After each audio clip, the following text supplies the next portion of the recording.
ইতিহাস ঘাঁটলেই আমরা পাই এক রহস্যময় জাতির কথা, বনি ইসরায়েল, যারা একসময় ছিল আল্লাহর নির্বাচিত জাতি।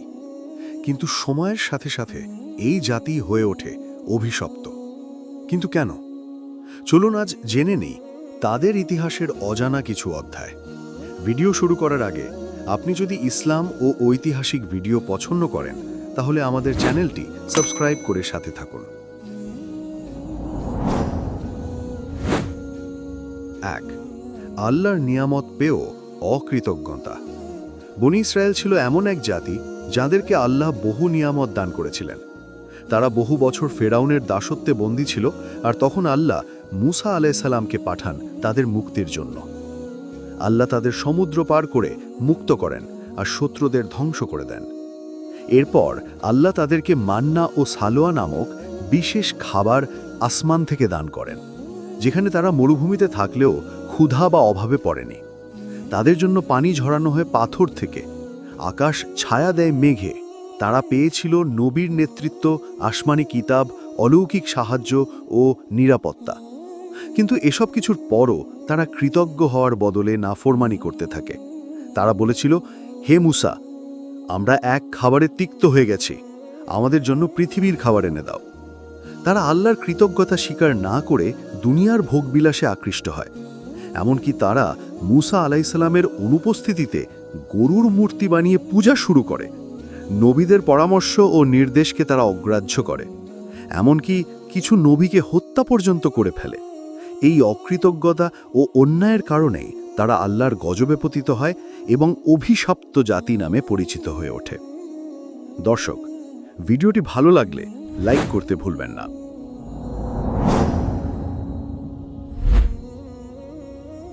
2. গরুর পূজার পাপ। বনি ইসরায়েল মিশরের দাসত্ব থেকে মুক্ত হয়ে যখন নিরাপদে মরুভূমিতে আশ্রয় নেয়, তখন আল্লাহ মুসা আলাইহিস সালামকে তুর পাহাড়ে ডেকে নেন ওয়াহী গ্রহণের জন্য। মুসা যখন 40 দিনের জন্য জাতির কাছ থেকে বিচ্ছিন্ন হন, তখন তারা ধৈর্য হারায়। এই ফাঁকে সামরি নামক এক ব্যক্তি তাদের বিভ্রান্ত করে এবং একটি স্বর্ণের গরুর মূর্তি তৈরি করে দেয়। সে দাবি করে, এই গরুই তো আমাদের উপাস্য, মুসা ভুল করে অন্য কারো সন্ধানে গেছে। তারা তখন সেই গরুর চারপাশে নাচানাচি ও পূজা শুরু করে। এক ভয়ানক শিরক বা তাওহীদের লঙ্ঘন ঘটে যায়। যে জাতিকে আল্লাহ নিজ হাতে রক্ষা করেছিলেন, যে জাতিকে নবী দিয়েছিলেন, তারা অবলীলায় গোমরাহিতে ডুবে যায়। এই ঘটনার ফলে তারা আল্লাহর গজবের শিকার হয়। আল্লাহ তাআলা তাদের এই কাজের জন্য ধিক্কার দেন এবং অনেকের হৃদয় কঠিন করে দেন। মুসা আলাইহিস সালাম ফিরে এসে এই দৃশ্য দেখে এতটাই ক্ষুব্ধ হন যে তিনি আল্লাহর দেওয়া তক্তিগুলো ছুঁড়ে ফেলে এবং তার ভাই হারুন আলাইহিস সালামকে ধরেন, যিনি জাতিকে সামলে রাখার দায়িত্বে ছিলেন। এ ঘটনা প্রমাণ করে যে ঈমান শুধু অলৌকিকতা দেখেই টিকে থাকে না, বরং তাওহীদের বিশ্বাসকে হৃদয়ে গেঁথে না রাখলে মানুষ খুব সহজেই বিপথে চলে যায়। গরুর পূজার এই ঘটনা ছিল বনি ইসরায়েলের এক অন্ধকারতম অধ্যায়, যা তাদের অভিশপ্ত ইতিহাসের গুরুত্বপূর্ণ প্রমাণ।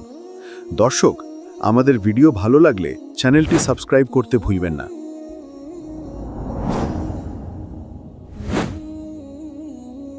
3. নবীদের প্রতি অবাধ্যতা। বনি ইসরায়েলের সবচেয়ে ভয়ানক অপরাধগুলোর একটা ছিল নবীদের প্রতি তাদের বিদ্বেষ ও অবাধ্যতা।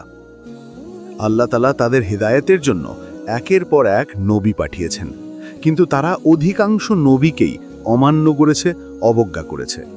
তাদের অন্তর এতটাই কঠিন হয়ে গিয়েছিল যে তারা সত্য ন্যায়ের বাণী শুনতে চাইত না, বরং যা তাদের খুশি করত না সেই নবীকেই তারা হত্যা করত। বিশিষ্ট নবী জাকারিয়া আলাইহিস সালাম ও তার পুত্র ইয়াহিয়া আলাইহিস সালামকে তারা নির্মমভাবে হত্যা করে।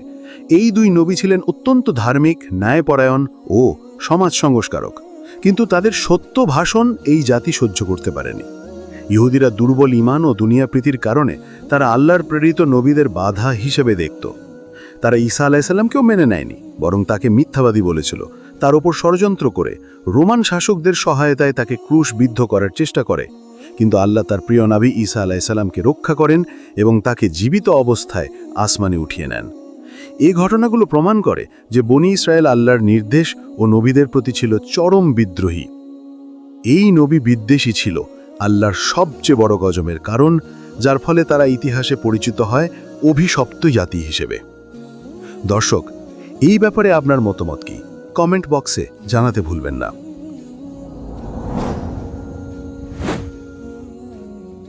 4. অভিশপ্ত জাতি আখ্যা কোথায় এসেছে? বনি ইসরায়েলকে অভিশপ্ত জাতি হিসেবে আখ্যায়িত করা হয়েছে স্বয়ং আল্লাহর বাণীতে, পবিত্র কুরআনে। সূরা বাকারা আয়াত 87-88-তে আল্লাহ বলেন, তারা নবীদের হত্যা করেছে, তাদের অন্তর কঠিন হয়ে গেছে, আল্লাহর রহমত থেকে তারা বঞ্চিত, তাদের ওপর লানাত নেমে এসেছে। এই আয়াত প্রমাণ করে যে তারা শুধু অপরাধী করেনি, বরং ঈমানের আলোকে সম্পূর্ণরূপে নিভিয়ে দিয়েছে। তারা আল্লাহর প্রেরিত বার্তাবাহকদের অমান্য করে, সত্য চাপা দেয় এবং নিজেদের স্বার্থে ধর্মকে বিকৃত করে। নবীদের রক্তে যাদের হাত রঞ্জিত, তারা কিভাবে আল্লাহর রহমতের যোগ্য হতে পারে? এই কারণেই কুরআন তাদের লানাতপ্রাপ্ত বা অভিশপ্ত জাতি হিসেবে অভিহিত করেছে, যা শুধুমাত্র ইতিহাসই নয়, বরং একটি চিরন্তন সতর্কবার্তা। এটি মুসলিম উম্মার জন্য এক শিক্ষা। ঈমান ধরে না রাখলে কেউই আল্লাহর গজব থেকে নিরাপদ নয়। সুপ্রিয় দর্শক, আপনি যদি ইতিমধ্যে আমাদের সাবস্ক্রাইবার হয়ে থাকেন, তাহলে অসংখ্য ধন্যবাদ, আর না করলে করে দেওয়ার অনুরোধ রইল। 5. চক্রান্ত ও ষড়যন্ত্রের ধারক। ইহুদি জাতি ইতিহাস জুড়ে এক চক্রান্তকারী ও ধূর্ত জাতি হিসেবে পরিচিত। তারা নবীদের বিরুদ্ধে ষড়যন্ত্র করেছিল, সত্য ধর্মকে বিকৃত করে নিজেদের সুবিধা মতো ব্যাখ্যা করেছিল। আল্লাহর কিতাব তাওরাতকে নিজেদের হাত দিয়ে পরিবর্তন করে তারা গড়ে তোলে এক ধোঁকাবাজ ধর্মীয় কাঠামো। ইতিহাসের বিভিন্ন সময় তারা রাজা বাদশাদের সাথে গোপন আঁতাত করে ক্ষমতা, অর্থ ও নিয়ন্ত্রণ কায়েম করে। আজকের দুনিয়ার বৃহৎ মিডিয়া হাউস, বড় বড় কর্পোরেশন, এমনকি চলচ্চিত্র জগতেও তাদের প্রভাব স্পষ্ট। তাদের উদ্দেশ্য শুধু আর্থিক লাভ নয়, বরং মানব সমাজের চিন্তা ও বিশ্বাসকে নিয়ন্ত্রণ করা। তাদের এই ষড়যন্ত্রমূলক মনোভাবই প্রমাণ করে যে তারা শুধুমাত্র অতীতেরই নয়, বর্তমান বিশ্বেরও এক গোপন গজব। ফিলিস্তিনে তাদের নিষ্ঠুরতা। 1948 সালে ইসরায়েল রাষ্ট্র প্রতিষ্ঠার পর থেকে শুরু হয় ফিলিস্তিনিদের জমি দখল ও গণনির্যাতন। ইহুদি সন্ত্রাস গোষ্ঠী ও ইসরায়েলি বাহিনী একে একে ফিলিস্তিনিদের বসতভূমি দখল করে নেয়। হাজার হাজার মানুষকে বাস্তুচ্যুত করা হয়, যারা আজও উদ্বাস্তু শিবিরে মানবেতর জীবনযাপন করছে। প্রতিদিনের বাস্তবতায় দেখা যায় ঘরবাড়ি ধ্বংস, নির্দোষ শিশুদের হত্যা, নারী ও সাধারণ মানুষের ওপর হামলা, মসজিদে বিশেষ করে আল আকসায় আগ্রাসন ও অপবিত্রতা। ইসরায়েলের এই নিষ্ঠুরতা আসলে তাদের সেই অহংকারী ও গজবপ্রাপ্ত জাতির প্রকৃত রূপকে প্রকাশ করে, যাদের অন্তর কঠিন ও দয়া নেই। বিশ্ব নীরব থাকলেও ফিলিস্তিনের কান্না আসমান পর্যন্ত পৌঁছে গেছে। এই নিষ্ঠুরতার হিসেব একদিন দিতে হবেই, মানুষের আদালতে না হোক, আল্লাহর দরবারে নিশ্চিতভাবেই। দর্শক, এই ব্যাপারে আপনার মতামত কি? কমেন্ট বক্সে জানাতে ভুলবেন না। 7. ইসলাম কি বলছে তাদের ভবিষ্যৎ নিয়ে? ইসলামিক শরিয়াত, হাদিস ও কুরআনের আলোকে ইহুদি জাতি নিয়ে ভবিষ্যৎ নিয়ে রয়েছে স্পষ্ট ভবিষ্যৎবাণী। হাদিস শরীফে নবী করিম সাল্লাল্লাহু আলাইহি ওয়াসাল্লাম ইরশাদ করেছেন, কিয়ামতের পূর্বে মুসলিম ও ইহুদিদের মধ্যে এক ভয়াবহ যুদ্ধ হবে, যেখানে মুসলিমরা বিজয় লাভ করবে। এই যুদ্ধ হবে এতটাই ব্যাপক যে ইহুদিরা পাথর ও গাছের পেছনে লুকাবে।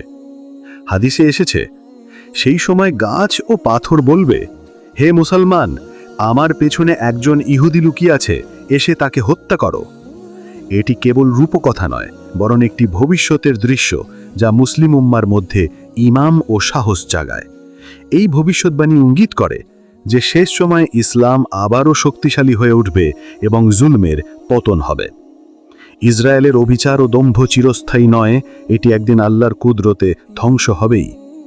এটা আল্লাহর ওয়াদা, এবং তার ওয়াদা কখনো মিথ্যে হয় না। পরিশেষে বলা যায়, ইসরায়েল বা বনি ইসরায়েল এক সময় সম্মানিত হলেও তাদের অপরাধ, অহংকার ও নবী বিরোধী মনোভাব তাদের করেছে অভিশপ্ত।